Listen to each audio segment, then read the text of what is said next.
Hey students, welcome back to my channel and today we're gonna study chapter 5 Combustion and Flame. So let's go. We come across so many different types of chemical reaction in our daily life. हम अपनी ज़िंदगी में बहुत सारे chemical reaction देखते ही आ रहे हैं. Burning is one such chemical reaction. Burning भी वही एक chemical reaction है. You have learned how magnesium burn with a dazzling flame. आप लोग जानते होंगे कि मैग्नीशियम कैसे डेजलिंग फ्लेम से जलता है. You may have seen a burning candle और एन ऑयल लैम्प और observe how a gas stove is lit in the kitchen. कैसे किचन में स्टोव जलते हैं, कैसे कैंडल बर्न होती है, उसमें आग कैसे आती है. Have you ever seen a piece of coal burning. तुमने कभी कोल के पीस को बर्न होते हुए देखा है? अच्छा, अगर आप लोगों ने देखा होगा ना तो उसमें कभी फ्लेम नहीं निकलती है. ये क्यों नहीं होता, ये हम आगे चैप्टर में पढ़ेंगे, बड़ा इंटरेस्टिंग है. Okay. Unlike the burning of candle, burning of coal does not produce a flame as I told you above. हाँ, let us learn about burning and flame. तो चलो अब पढ़ते हैं कि फ्लेम और बर्निंग क्या होता है.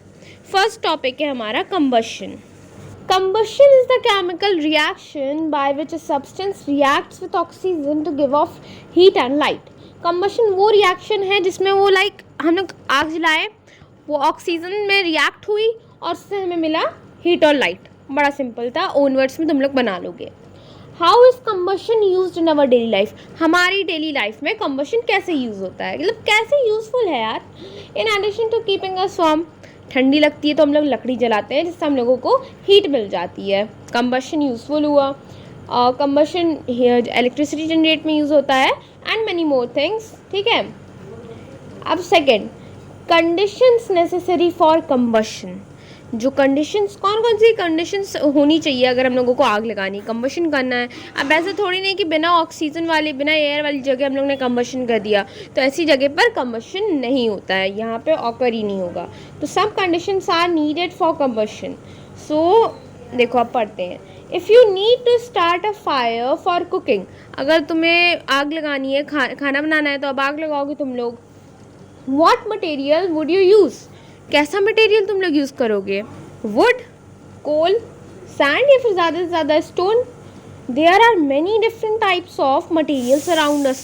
बहुत सारे मटेरियल्स हम लोगों के इर्द गिर्द हैं, बहुत सारे around us very materials. But do they all burn. क्या सब चीज़ बंद होती है, सब चीज़ जलती है? नहीं, हर एक चीज़ नहीं जलती है. Let us find out. Collect the following materials: dry twigs, papers, kerosene, charcoal and etc. You will also need tongs and a Bunsen burner.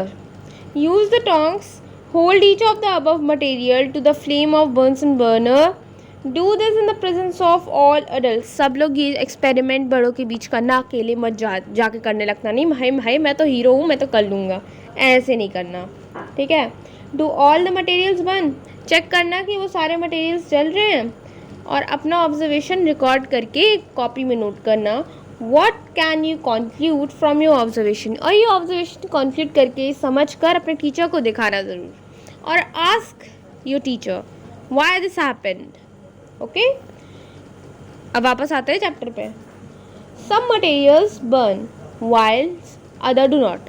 कुछ मटेरियल जलते हैं और कुछ मटेरियल नहीं जलते हैं. Based on whether they burn or not.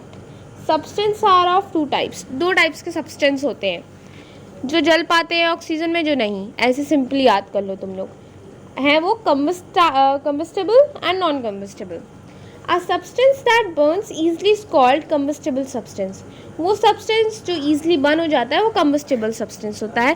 But इससे easy definition जो तुम लोगों के माइंड में घुस जाएगी वो है कि वो substance, a substance that burn in the presence of oxygen is called combustible substance. Paper, dry leaves, would, LPG, ये कुछ एग्जाम्पल्स हैं. ठीक है, इसके याद कर लेना, बहुत इंपॉर्टेंट होता है एग्जाम्स में ना. एग्जाम्पल ज़्यादातर पुट होते हैं वन वर्ड में. Okay, examples of combustible substance. Observe a lit oil lamp. It goes out naturally when the oil runs out. अब यहाँ से मेन है. When you test materials to see if they burn, अगर तुम किसी material को देखोगे ना कि टेस्ट के लिए तुमने लिया कि जल रहा है या नहीं, you will observe that some materials start burning instantly while others take longer time.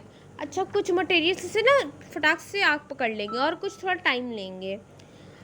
A wick dipped in kerosene catches fire immediately। अच्छा, जो जैसे कोई चीज़ है उसको हम लोग ने केरोसिन में डुबोया और वो ना बहुत जल्दी तुम लोगों की आग पकड़ लेती है और उसमें फ्लेम भी रहता है। अब ये भी आगे पढ़ेंगे कि फ्लेम उसमें ही क्यों रहता है। Coal takes some time to start burning and burns without a flame. Coal बहुत थोड़ा टाइम लेता है बर्न होने में, और जब वो बर्न हो जाता है तो उसमें फ्लेम ही नहीं आता। अब वो बर्न हो गया, उसमें फ्लेम नहीं आ रहा है। अब ये क्यों, आगे पढ़ते हैं। अब यहाँ पे तो नहीं मालूम चलेगा उसका रीज़न, पर यहाँ पे हमें ये मालूम चलेगा कि नॉन कम्बस्टेबल सब्सटेंस क्या होता है। अभी तक हम उसकी बात कर रहे थे, उन सब्सटेंस की, कम्बस्टेबल जो कि ऑक्सीजन में जल रहे थे, उन्हें ऑक्सीजन चाहिए था। अब वो सब्सटेंस जो नहीं जल पाते हैं वो होते हैं non combustible substance. A substance that do not burn in air और oxygen is called non combustible substance. जो सब्सटेंस एयर और ऑक्सीजन में ना बन हो वो नॉन कम्बस्टेबल सब्सटेंस है। For example glass, rocks, non reactive metal such as gold, ये सब एग्जाम्पल है हमारा नॉन कम्बस्टेबल सब्सटेंस का, जो कि जल नहीं सकता है in the presence of oxygen और एयर। नाउ अब ये जो एक्सपेरिमेंट है हमारा, इसको अगर आप लोग अच्छे से रेडी कर लिए तो आप लोगों का एक लॉन्ग आंसर तो बढ़िया से रेडी है, जो कि 50 to 60% सर दे सकते हैं, क्योंकि ये आ चुका है इस साल के साइंस एग्जाम में मेरे। ठीक है, so I'll explain you deeply that you will write this answer in your own words. So let's do it. Take 2 candles, matches, glass jars and 2 wooden blocks. Candle ले लो, matches ले लो, matches, और glass jar, 2 wooden blocks। अच्छा, लकड़ी के 2 block. ठीक है, first setup तुम्हारा है, place a lighted candle on a table. वो जो तुमने एक लाइटेड कैंडल ले ली, उसे टेबल पे रख दो। अब जो ग्लास जार था इन्वर्ट कर दो उस बर्निंग कैंडल के ऊपर। ये तुम्हारा सेटअप 1 ख़त्म। सेटअप 2 पे आओ, वही लाइटेड कैंडल लो, उसके ऊपर इन्वर्ट कर दो ग्लास, और नीचे जो है ना वुडन ब्लॉक्स लगा देना, तो जो तुम्हारा ग्लास जार होगा उसके ऊपर रेस्ट करेगा। थोड़ी देर बाद तुम लोग देखोगे ऑब्जर्वेशन, फर्स्ट वाले सेटअप में क्या हुआ था, ऑक्सीजन मिल रहा था तो वो जल रही थी कैंडल, बट जब दूसरे वाले को ऑक्सीजन नहीं मिला तो दूसरा वाला नहीं जल रही थी कैंडल। बस सही था तुम्हारा ऑब्जर्वेशन, और आंसर भी बहुत सिंपल था। होप कि तुम लोग अपने वर्ड्स में आंसर लिख लोगे। चलो दूसरे टॉपिक पे आते हैं। The experiment proves that air is necessary for combustion to take place. यही चीज़ मैंने अभी आपको ऊपर एक्सप्लेन करी है। Oxygen is the component of air required for combustion.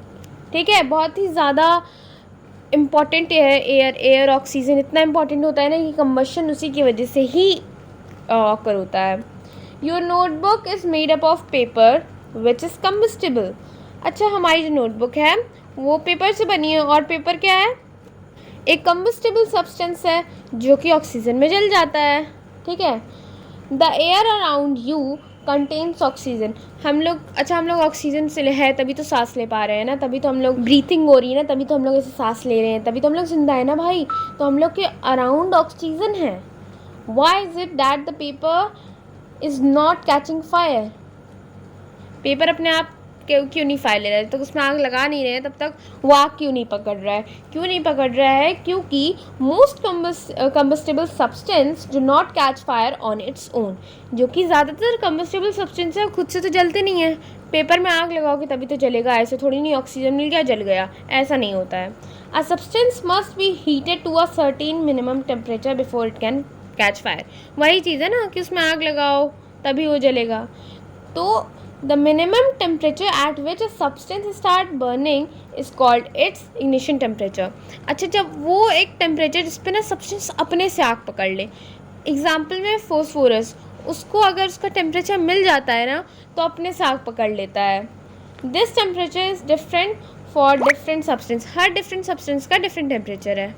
The above 3 lines in this page is about experiment that is not important, so just leave it and start our main topic. The substance which have low ignition temperature and can easily catch fire with a flame are called flammable substance। वो substance जिनका ignition temperature बहुत low है और वो easily catch कर ले रहे हैं fire with a flame के साथ, वो होते हैं फ्लेमेबल सब्सटेंस। और आगे एक क्वेश्चन भी है जिसमें लिखा है कि इनफ्लेमेबल सब्सटेंस क्या होते हैं। इनफ्लेमेबल और फ्लेमेबल दोनों ही होते हैं सेम, ठीक है। Kerosene and LPG are inflammable substance, ठीक है। एग्जाम्पल है, अभी मैंने फॉस्फोरस भी दिया था, आप लोग फॉस्फोरस भी लिख सकते हो क्योंकि उसमें भी ना फ्लेम होती है। Can you name some more inflammable substance? हाँ, ये आप लोग कमेंट में करके बताना, ये बहुत ही क्रिएटिव थिंग है। What precautions must be taken to safely store such substance? और कौन कौन से प्रिकॉशंस हम लोग को लेने चाहिए ना, कि हम लोग ये सब सब्सटेंस तो ऐसे स्टोर कर नहीं सकते हैं, तो what precaution should we take? Comment में ये भी बताना। और जो 3 हमारे वो हैं इम्पॉर्टेंट थिंग्स है, वो है हमारी heat, fire, oxygen. Heat, fuel, oxygen होगा तभी तो एक आग लग जाएगी। आग लगने के लिए ये 3 चीज़ें इंपॉर्टेंट होती है। इतना बड़ा मत लिखना, ये 3 पॉइंट कर लो, वन या फिर 2 वर्ड में आएगा तुम लोगों के। Products of combustion. सो ये वीडियो हो रही है बहुत ज़्यादा लॉन्ग, सो अब मैं बनाऊंगी next video part 2 of this chapter. If you want any chapter explanation comment is below. Bye bye.